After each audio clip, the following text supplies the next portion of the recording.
If I wanted to lose 30 pounds within the next 90 days, here's exactly what I would do, right? No fluff, no messing around.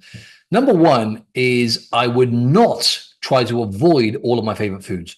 It's a terrible strategy, my friend. And that's where most people mess up. They automatically think I need to lose weight, which means that I've got to say no to everything I enjoy eating. For example, I had a client recently who dropped 25 pounds within 90 days of coaching. And along his journey, he wanted to basically go out with his friends on a Saturday night and he wanted to have a few beers and eat. A lot of his food was going to be out of his control. It was going to be basically a load of crap food, right? He said to me, how do I navigate this, Martin? I mean, I need to go to this event, right? And I said, you absolutely do. You need to have a social life, but we had to plan a strategy around it. Very simple, right? We need to know what calories you need first and foremost, right? So with his calories, what we said is let's bank some calories up for the weekend, right? So he had a couple of days where he cut back in the week and then banked up. I think it was like an extra, it might have been 1,000 calories extra actually for the weekend. And then he used those calories up for that night, right? So he enjoyed a few drinks. He enjoyed some foods that were out of his control. And he still managed to maintain and hit his target, right? So you got to look at the mindset around it, right? And you've got to look at what targets do I need to hit? So I would look at not only not cutting everything out all at once, but I would look at, am I actually hitting a protein target consistently? And it's empowering when you set those goals. And that's going to blunt your appetite and stop you overeating when you're consistently hitting protein. And then automatically, you're not going to have as much cravings, right?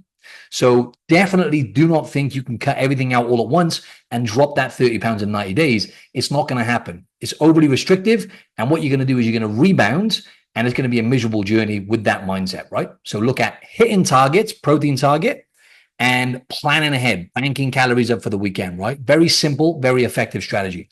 Number two is I would burn more throughout the day. Another big issue for people when it comes to losing weight is they actually underestimate or they overestimate the amount of movement they do first and foremost, and they underestimate how many calories they can actually burn throughout the day just by being more active and being more conscious about not necessarily having to go out on walks all the time, but moving, keeping their daily movement high. Right. For example, tracking steps, right, is good because then you can see what you can measure, you can manage. Use one of those wrist pieces, have a look at how many steps you're doing and add on, let's say you're trying to add on 2,000 to 3,000 steps a day. I wouldn't really add more than that on because it's not sustainable. And then look at, right, how can I add that into my day, but make it feel easy, right? So for example, when you're sat on your ass, looking at emails on your phone or even scrolling on social media, get up and move around, right? Move around. And it doesn't always have to be, like I say, allocated walks. It could be moving around the house, right? Cleaning the house up. Just daily movement, right, is underrated. And that's where most of your calories are going to be burned. And that's going to be the most fastest way, really, for you to lose that 30 pounds and keep it off is going to be the daily movement. And do that as opposed to cardio, right? You want to conserve the energy that you have for my next point, number three, which is strength training. As I always talk about, lifting weights at the appropriate volume and intensity is key. Now, the second part's really important. Naturally, you would think to lose weight, you need to do strength training. You know that by now, hopefully, after listening to me. But what you need to do, I see people doing too much, doing more than they need to, pushing themselves, doing loads more, spending a lot of time, spending like an hour and a half in the gym.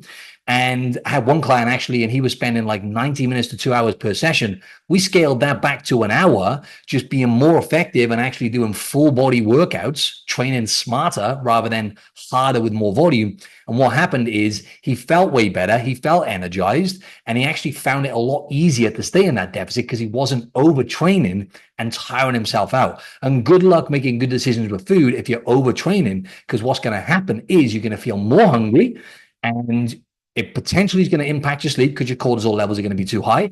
And that 30 pounds of weight loss within that 90 days is unlikely to happen if you don't get the right amount of volume. So what I would say is, if you're listening to this, doing full body, 3 full body workouts per week, 3 to 4 sessions per week is more than enough. If your goal is weight loss, 3 to 4 strength training sessions in the gym, more than enough. You could either do 3 full body sessions, or what you could do is like an upper lower split. Upper body one day, maybe legs and abs the other day. Upper body, legs and abs, done for the week. But for most people, I would definitely say full body because you're hitting every body part then. And you're less likely to go overboard with the intensity when you're only doing like one exercise per body part, right? For full body, because you're not absolutely annihilating these body parts. So like I say, it's harder to cross the line that way. So that's what I would do. And just look, what you got to look at with weights as well, like I've said before, lifting weights, strength training, it actually speeds your metabolism up. So people look at weight training like, I'm just going to get big, right? It's not that. It's the effect it has on your metabolism, right? Every pound of muscle you add to your body is going to cost your body more and more calories just to keep that on your body. So it means your body's going to be burning more, which means you can get away with more food, which makes it way easier to stay in that deficit to achieve the 30 pounds of fat loss within that 90 days, right? So that's fundamental, and you've got to maintain strength as well. What I would focus on is I would focus on making sure I'm not losing strength. I would focus on, for example, a 6 to 8 rep range for like 4 weeks of that. Then I would do an 8 to 10 rep range, right? So I probably wouldn't go over 10 reps over that 90 days so I can maintain strength. Obviously, when you're in a deficit, you have to make sure you're having really high protein to retain the muscle. You don't want to be paring down muscle because number one, you just won't look as good anyway. And number two, it's going to slow your metabolism down. So strength training is key, and not overdoing the strength training is paramount, right? And look, I've got this guide here, right? Well, I've got my notes in here anyway. All the stuff in here is mapped out for a guide that I could create a while back called the Fat Loss Fundamentals Guide. And I've broken down everything in there that you need to lose weight, keep it off, lose a significant amount of weight and keep it off.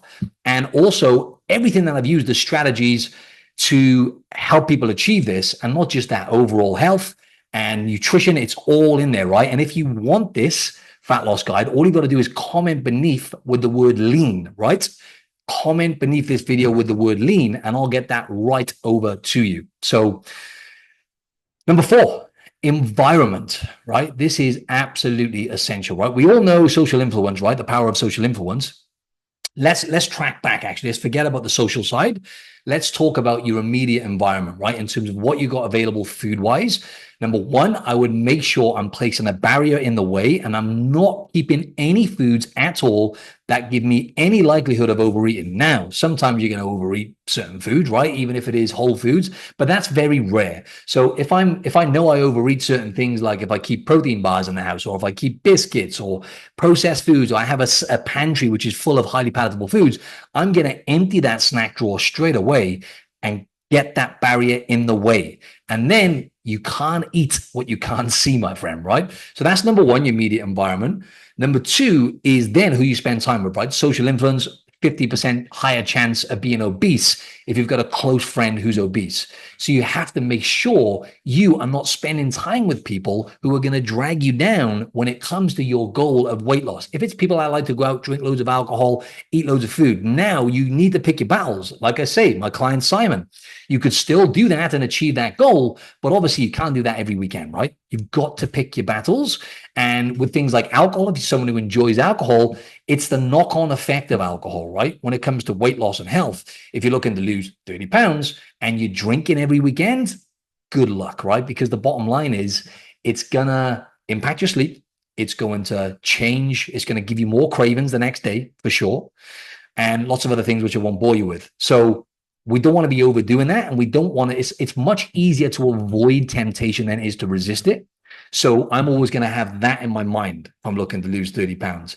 Much easier to avoid temptation, i.e. have the food out of the house so you don't have to resist it. It's not there, right?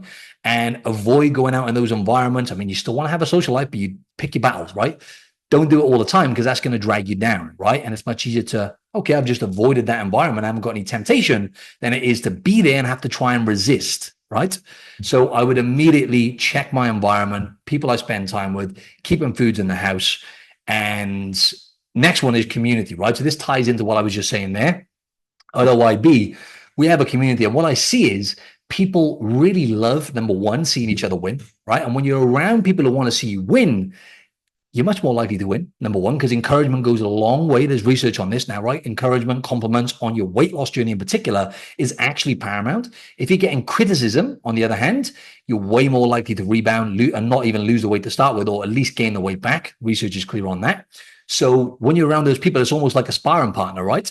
I've mentioned this before, this analogy. If someone is, let's say, a heavyweight, pro boxer, if he's leading up to a fight, he's going to need to be sparring with people who are really going to test him out, right? So when he gets to the main event, he's actually conditioned, he's ready, he's psychologically ready, and he's actually leveled up, right? He's got up with his levels, with his personal standards. It's the same with weight loss, right? You need good sparring partners. You need to be around people who share a similar vision to you, who are living a healthy lifestyle, ideally, right? And who really want more for their health. They want to live longer, but they also want to look better and improve their confidence, right? And continue to do that. So you need to be around those people. That's why, they say about surrounding yourself, you become that average of the 5 people you spend the most time with. That is true. But a lot of people, they don't take that seriously enough. And that is, up the top in terms of importance, right? The last thing I would then say to focus on is having a strategy. This is like the most important thing, right? Because my philosophy right now when it comes to weight loss, right? Especially when it comes to keeping it off. You need to have a strategy for when you've lost the weight, right? So the strategy that you implement, the stuff I just talked about there, when it comes to losing weight, is going to be completely different in terms of the strategy you need to implement to keep that weight off, right? Because when you get to that finish line of 90 days, for example, you've lost 30 pounds, where do you go from there? And this is why most people, they just need to go straight into reverse dieting, based on my experience. They need to really build the foundation at first before they lose the weight, because they've spent so much time yo-yo dieting, losing weight, gaining it back, trying all these different diets. And what they've done is they've got their metabolism to adapt by becoming more efficient with calories and storing fat.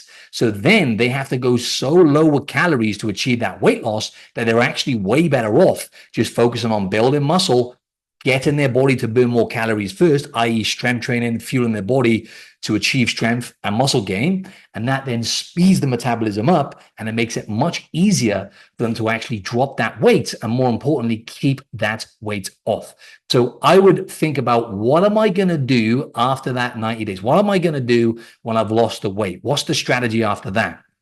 And a lot of the times, you need to go into a maintenance phase, right? And this looks different for everyone. I can't really give you a black and white answer for this one. This is just a general guide in terms of what I would do if I needed to lose 30 pounds in 90 days, right?